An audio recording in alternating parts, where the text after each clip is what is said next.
So let's go into general about rollups, why we have them, what are the different kinds, and then, of course, specifically, what is this about? Rollups. This is an Ethereum problem, but also not just an Ethereum problem. So in Ethereum, everybody knows that things are expensive. You can only get so many TPS, transactions per second. Transactions are expensive. Those are the constraints we have. Rollups allow us to fit multiple transactions into one transaction. What's a transaction? So a transaction is something that is settled on a ledger. Transactions, ledgers, right? So one transaction is something that's going to go through the full amount of consensus mechanism. There's going to be mining or staking attached to it. And, Ethereum itself is a kind of rollup. When you look at Ethereum 2, when you look at how consensus and transactions are separated, that is a form of rollup. How?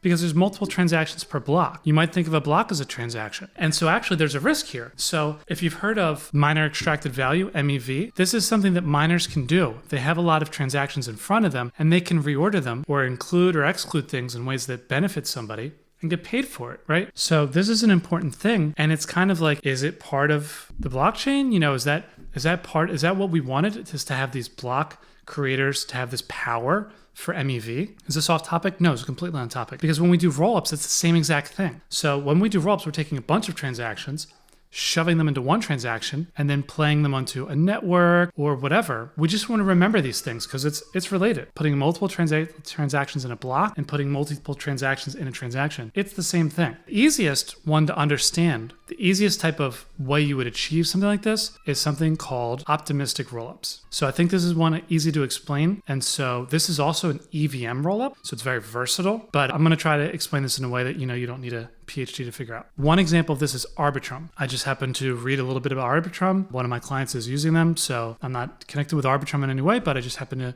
to know a little bit how it works. Basically what's going on is they have a side chain, or they have a network, and transactions are coming there. A lot of transactions, and then those transactions are assembled, and then there's a state. So the state of the network, we talk about state, we're talking about some variables and some computer stuff. And on EVM, in the nerd language, these are state variables on chain. So that state is consolidated and then played onto Ethereum mainnet. There's two parts. There's the raw transactions. So those are the bytes are just played off in Ethereum, which is very nice because you can reproduce it. And then the result is tied up into a nice little hash. This hash represents an inclusion of everything that was played inside of there. And this hash represents all of the rules that were applied on this network and settled onto Ethereum. Now, what could go wrong here is that there's an element of trust in terms of who has access to play these transactions. So if you allow anybody to play transactions, well, there's a risk that anybody could play a bad transaction. They could make up a hash. They could put a BS hash. They could put anything in there, right? So how do you choose the people that are allowed to publish? That's one problem. The way that Arbitrum solves this problem is they have some staking. So you have to stake and then you can publish. And then if you do something naughty, other people can stake and then fight you. And then if you win a fight, you get the stake, which could be, there's economics here. So basically you wouldn't lie because it would cost you more to lie than you would make. Plus your lying would only be temporary. Plus people know this whole system. So you can't game things because there's gonna be a time lockup period involved. We call it optimistic is because if anybody stakes and publishes that new state of the blockchain, that's the state. So when somebody publishes it, that's it. Unless there's somebody who's going to fight against it, we believe them. That's called optimistic. The word just literally means that. So we assume we are optimistic that it's going to be correct. Then when somebody else wants to pony up some stake money and fight against it, and there's some economic incentives here, then that's when, we might reconsider. But if nobody fights it, and anybody can, then we just assume that's right and we go forward. That is an optimistic rollup. And this optimistic rollup is used specifically to have a side chain of Ethereum called Arbitrum to have a higher density of transactions, not faster on mainnet. Now they can be faster inside of Arbitrum. They can move quickly there or something. There can be a higher amount of transactions, which is really valuable. And then that plays into Ethereum eventually. Another cool question is, well, can you have a side chain of Arbitrum that is Arbitrum? No. So you always be creative. Like, well, if this works, can I do it times 2? Can I do it recursively? You always want to think about that stuff. So it does not work recursively. It's because when you run a transaction on Arbitrum, there is still some cost that is run on Ethereum. Specifically, the cost is the transaction data. So every transaction is pasted into Ethereum, but where the money is saved, where the gas is saved, is there's no state on Ethereum. The only state is the rollup, the entire hash of the rollup. all the little transactions inside are blown through as they're called logging, and logging is very cheap. State is very expensive. So if you wanted to recursively do this, if you wanted to make an Arbitrum squared optimistic, then what you'd need to do is you need to have some other network like Arbitrum play the logs into Arbitrum and then play those logs back into Ethereum. It's just too many logs. Doesn't work. So that gets a little ugly. Okay, so that is optimistic rollups. And this is why we'd want to use it, because we want to have bigger applications. Any questions on that? Because we're about to get deeper. So we're optimistic, and we assume that anybody who stakes, they're promoting a version of the truth. And when I say truth, we're talking about not having fake transactions, not double spending, stuff like that. So the word optimism means that we're optimistic that if this was not the truth, that somebody would show up to just take this money because there's a stake, there's a bounty involved. Does that make sense? Cool, so we're gonna flip the script. So we go another direction too. Also want to tell you about zero knowledge proofs. So zero knowledge proofs they're a magic based on the same difficult problem that is the basis of Bitcoin and Ethereum. They're called cryptographic primitives. So we've got this we got these ingredients and we put them in the cake batter and we mix them up and we get cool stuff. One of these ingredients is hashing. Hashing is just a magic thing where you can have a lot of stuff, you can hash it gets smaller, and you can hash and hash and hash together, and that's called a Merkle tree. And the result is that you've got a nice, succinct way of describing something. Hashing is a cryptographic primitive. People get it, it's applied in a lot of different places, and we make use of it extensively. The second one is elliptic curve cryptography, also known as a part of public key cryptography. So this allows you to have digital signatures. So digital signatures plus hashing, those are the main parts of Ethereum and Bitcoin that just runs through there. This thing that we use for the signatures is based on something called elliptic curves, and they are literally curves that are ellipses. They just look that way. You can just look at the picture and at least you know why they call it that. Now, one of the cool properties of elliptic curves is that it's a mathematical function. You perform the function, and it's very hard to get the inverse of the function. So it's also called a trapdoor function. There's other names for this, but it's easy to verify the result. It's very difficult to reverse engineer the result. Extremely difficult. Like heat death of the universe still won't happen. Difficult, as far as we understand. So this cryptographic primitive, we can use it, and zero knowledge proof, okay, so that's the technology.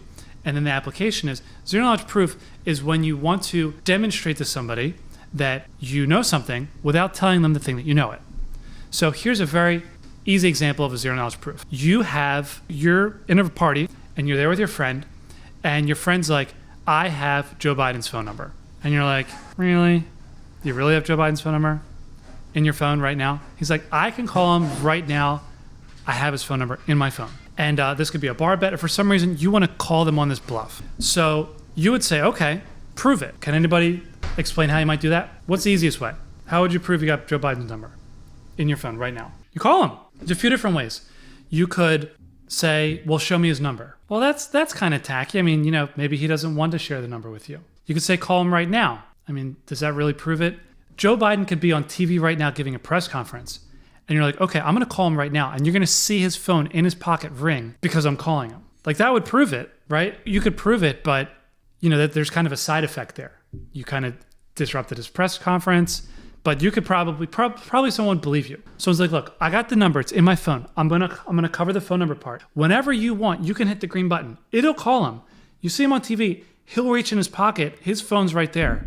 Like whenever you want to hit this green button, it's not staged. It's just you and me in this room. There's no other person in this room with their phone number.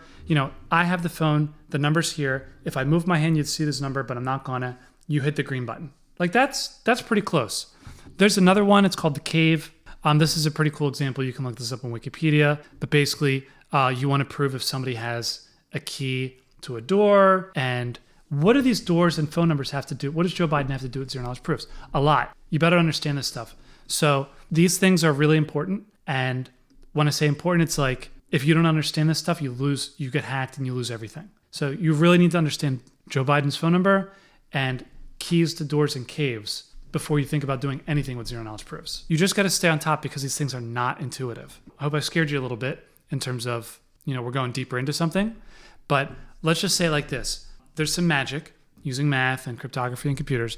And basically what it's going to do is it's going to allow people to prove that they know something without showing you what that thing is. In fact, they're not going to tell you anything about that. You're just going to believe them that they know this thing, and they're not going to reveal anything to you, but you're going to be confident. That is the magic of zero knowledge proofs. Now we have different kinds of zero knowledge proofs.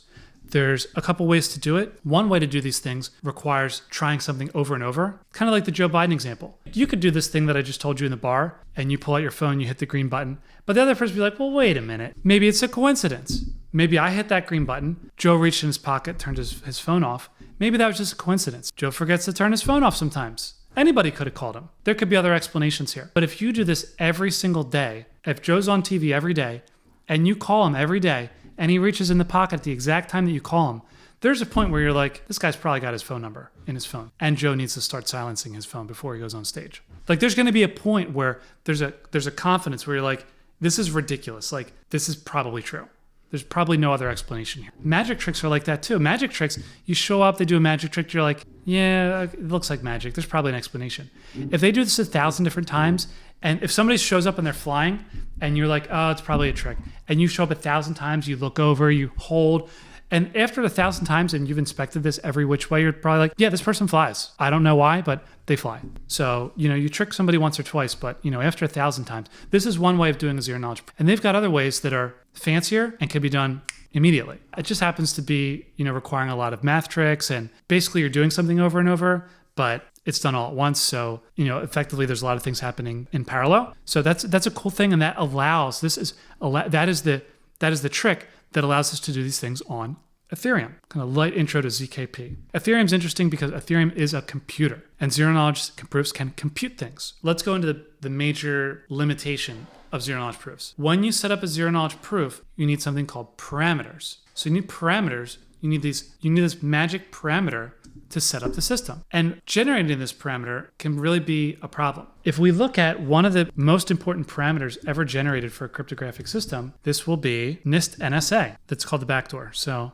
one of the most important parameters in a cryptographic system is the NSA backdoor in the random number generator. So there's this random number generator, generates random numbers, 1, 5, 6, 8, 2, 4, 4, 4, 4. It's super important. You need random numbers for a lot of stuff, connecting to websites, going on your bank website. Everything on your phone uses random number generators to connect securely to other stuff. All the random numbers are basically known by the NSA since 2005 until 2012 or something. This is part of the Edward Snowden release that I think that really helped the public understand this better. People knew about this since 98. 98, they were like, somebody wrote a paper about, here's how to put a backdoor in this random number generator. And NSA is like, cool, let's do that. And they gave it to NIST, and NIST sets the standards for all the cryptography in the public sector and in classified systems. And NIST is like, okay, we're going to use this version, and this is related to RSA. End result is, turns out that NSA could have just basically read anybody's communications between 2002 and 2012, regardless of what encryption they used, because a lot of these encryptions used this random number, and they used it the wrong way. They didn't read the notes that says, here's what we're publishing, but you're supposed to do this. They left out you're supposed to do this part, just nobody did that part. They were hackable. Okay, so for zero knowledge proofs, we have another one of these. And when you're setting up a zero knowledge proof, everything that you set up, each system, every time you make basically on Ethereum, you make smart contracts. So every smart contract, or for zero knowledge proofs, every zero knowledge proof, each one of them, each type of proof or each contract, not each token, but each contract, right? Each proof, there's this thing called toxic waste. So there's this number, you have to make this number, can be any number, should be a big number, not guessable. You need a random number, some type of random number in there. You use this number to generate two different functions. The one function is for creating these proofs. Zero knowledge proofs are proofs. And the other one is for verifying the proofs. So there's one number goes in, two functions come out. You can create a proof and you can verify a proof. They're different operations, but they're both based on this toxic waste. Does anybody know about toxic waste? Does anybody know about Zcash? So you need a lot of OPSEC, operational security, to create this toxic waste. Because if anybody finds out this toxic waste, if anybody gets it, then they can forge any transaction on this network. So this is a serious problem. They can forge it and they can convince anybody else that it is legitimate. So this toxic waste needs to be destroyed immediately. So you need to think of a random number, do this math stuff, and then destroy this input. Otherwise, the whole system is, whenever, anytime in the future, you could scam anybody in any way. So Zcash was one of the first and largest systems to use this toxic waste. How did they do it? Here's what they did. They had a ceremony. So what they did is they had 7 different people in 7 different countries that are not related and that don't trust each other. I hope I'm describing the ceremony properly.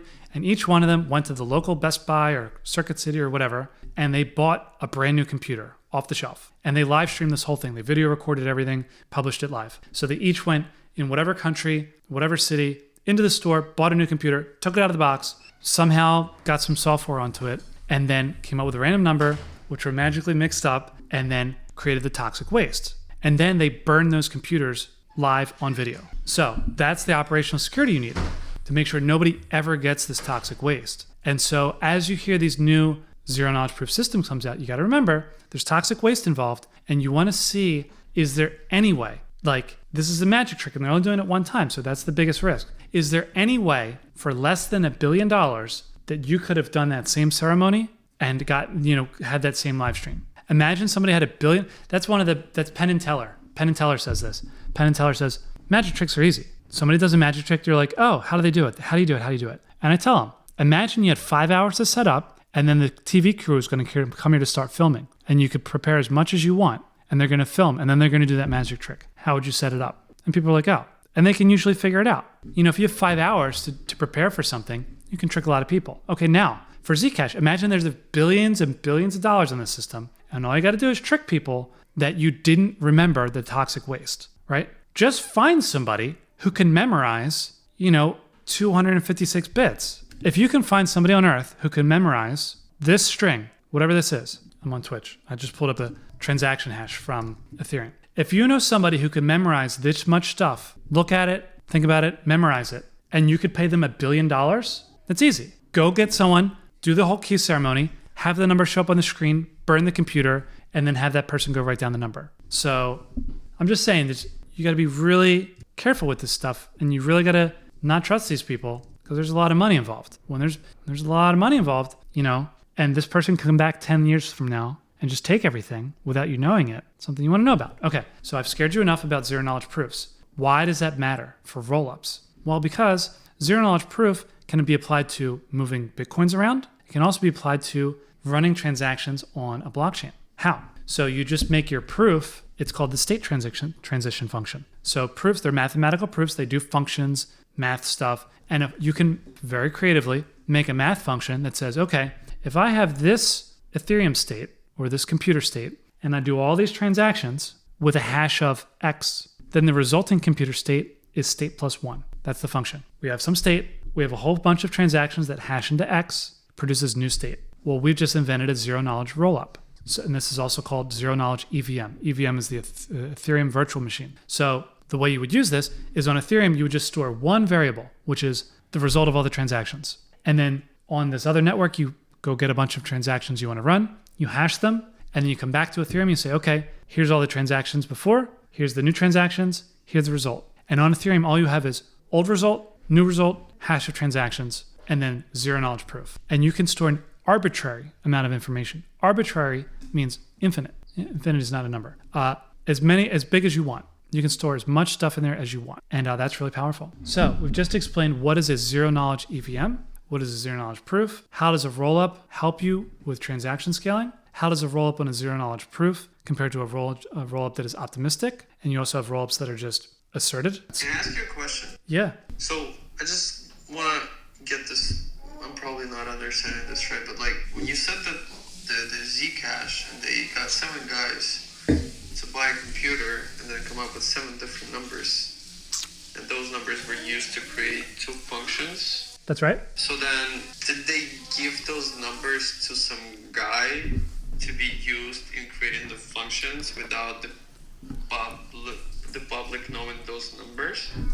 No. So there's no guy. So the function generating procedure was done on those laptops, the Virgin laptops, straight from the store. Yeah. I don't know exactly what they did, but you could imagine like somehow they broke this function into 7 parts, and the first person loads their computer, they do it, and then they send the result to the second person, and then something like that. I don't know exactly how they did it, but it is very well documented. I was just curious, like, can just those 7 guys know what was the number, kind of, and then just talk to each other and figure out what was the end result? Yes. So the way this was set up is that if all 7 of these people, so you need 100% defection rate. Every one of these 7 people had colluded and it's called defecting, right? So if they did not follow the procedure, if they somehow saved the 1/7 of the toxic waste on their computer when they were supposed to be burning it, and all 7 of those pieces were recombined, Captain Planet style, then that would reproduce the toxic waste. But it was designed in such a way that if only one of the person was honest and they properly burned the computer or attempted to defect and failed because they forgot the number or they whatever, if any one of them messed it up, the defection, then the system is secure. Okay, and then the other question I would have about Zcash is, so let's say I pledge 1 Bitcoin to Zcash and then they move that Bitcoin around, like you were explaining, in different boxes, right? But I assume that's just some internal blockchain type of thing, like layers, like its own layer. Yeah, so let's say we've got a Merkle tree of all the Bitcoins that we've stored. So we've got Bitcoin 1, Bitcoin 2, and we've got a root for the Merkle tree. So the root is like some opaque number, 1, 2, 3, ABC, whatever, and some big long number. And so you know that inside of that Merkle proof is your Bitcoin. You know where it is. You know which one's yours. But you're going to remove that. So you're going to delete your entry for your Bitcoin, and you're going to put some other entry into the tree. Now, the way you're going to do this is you're going to run some computer program that's going to recalculate the tree. Instead of benefiting you, it's going to benefit somebody else. Now, if this were a smart contract, you would have to publish the details. There would be some contract that would validate that you're not messing up this tree or double spending or anything weird like that. But because of the magic of zero knowledge proof, you run this program only on your computer, and you just, using the magic, you tell people, I updated this tree. I updated this tree in such a way that I'm no longer a beneficiary, but somebody else is beneficiary. And in this point, I did not create or destroy any Bitcoins in the system. That's basically the function. And furthermore, it's not even me. So you're not, the magic function, there's only one function in Zcash. It's just like create and burn and move. It's all one function. So the function is somebody moved some amount of Bitcoin from somewhere to somewhere else. And the new tree does not create or destroy Bitcoin. And you can trust me that I ran this exact program on my computer and not some other fake program because zero knowledge proof. But doesn't that mean so we assume that they're running that code on some server, right? Locally. You're running it on your computer. You could run it offline. You could run it on your phone. So you're off the internet. You download the latest state of the internet, the latest state of the blockchain. Turn your phone off. You run some transaction. And due to the magic of zero knowledge proof, people will believe you when you say that the new result comes from the old result. They don't know what you did. They don't know whose coins. They don't know whether you, well, they're going to know if you burned or minted a coin, but they don't know if you transferred it one direction or the other direction. They have no idea what change was made. What they do know is that whatever change you made was honest and did not create or destroy any amount of Bitcoin. Okay. That's the magic. Now, obviously, there's other operational problems here. Why don't you just look at the IP addresses of everybody using the computers? Why don't you look at the people putting the Bitcoin in and the people taking the Bitcoin out? Why don't you look at statistical analysis of if somebody's putting in multiple times and somebody's taking out multiple times, maybe there's a stream. So there's a lot of other ways to, attack Tor and BitTorrent and Zcash. There's other statistical attacks, but fundamentally, the main nugget here, the cryptographic primitive, is that we're going to run transactions and people are going to trust that they're honest. And nobody really knows who is running the transaction. Right. Unless nobody knows from only exploring the content of Zcash. Yeah. But Zcash knows, right? No. Yeah, that's what I just wanted to make sure. From what I understood, what you were saying is that they don't really know that either. Right. Again, we're ignoring IP addresses, timing attacks, correlation. Yeah. That's more of a physical relation to the Zcash rather than the Zcash itself. So that was the design, and it's open source, and a lot of people, there's a lot of money on that system, and a lot of people have read it and they believe it. So for some of the newer projects, so I worked on one of these projects.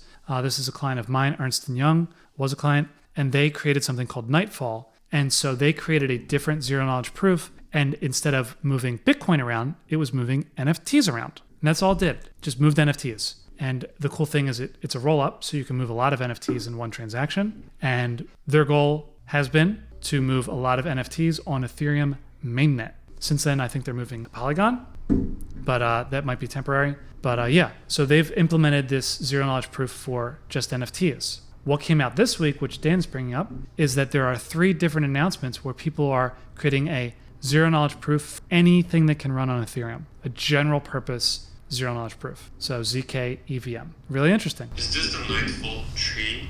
Sorry, basically? The tree, TRIE? No. THREE. Yes. Yeah, that's just the new. You're looking on GitHub? Yeah. Nightfall 3 is the latest. And this is basically what you just referred, right? Yeah. The one that was, okay. Yeah, if you look at you're going to see my name on that repo, the other one. Yeah, it's good stuff. And this is exactly the same as you can just turn up the Docker and just run it even from your computer, from your local, right? EY has spent a lot on this. They publicly announced they spent $100 million their NFT/Web3 projects. You're going to see a lot of quality in this repo. What does it have to do for Ernst & Young? What's their angle with this? Yeah, they've announced that supply chain security can be improved by using some new technology. NFTs are one way to do it. There's other ways to do it, but it just happens to be that people are paying attention to NFTs right now. And they've had some wins. So they've successfully deployed applications specifically in pharma for supply chain. And I'm really proud of this outcome. It's great to see this stuff really going into production. It takes a really long time. It takes years and years to change pharma supply chain. Yeah, imagine that you want to do traceability. Imagine that you want to do carbon capture checking. So let's put it this way. Let's say you have a facility that produces vaccines, right? And then you need to deliver those. Then the truck drives it to some other facility. And then the trucking company doesn't tell you the carbon footprint, right? But then you do that by getting the information on, let's say, the kilometers driven and gas spent. And you figure out the carbon footprint, basically. So the shipper would say, basically, we're not going to tell you. So the shipper's giving it to the wholesaler or the shipper's whatever. And this goes all the way to the top. This goes to people, at the very beginning of this supply chain. And they look, I'm not going to tell you how much carbon I'm doing, and I don't want you to know how much business I'm doing, because that could hurt with price negotiation, right? There's a lot of reasons for this. Or it's none of your business, or whatever. They say, but I will allow you to aggregate this information, and at the time of final sale, because I trust that you're going to have multiple ingredients in the final product, I feel like I'm not losing much privacy if you add up a bunch of stuff. But at the end of the supply chain, when this is on retail sale, at that point, I will allow my number to be added into that number. Okay. And then that is all ruled by the blockchain, basically. Not the blockchain, but the functions on those blockchain. Yeah. So that's an application. I don't know why I picked that one right now. There's other ones related to assurance, just proving that the damn stuff on the truck is authorized. I mean, that's a whole easy topic. I think that's lower hanging fruit. You don't even need blockchain for that. We just need QR codes, and we can go very far with QR codes in supply chain. We're going to get there. For some reason, NFTs are coming at the same speed, which is amazing.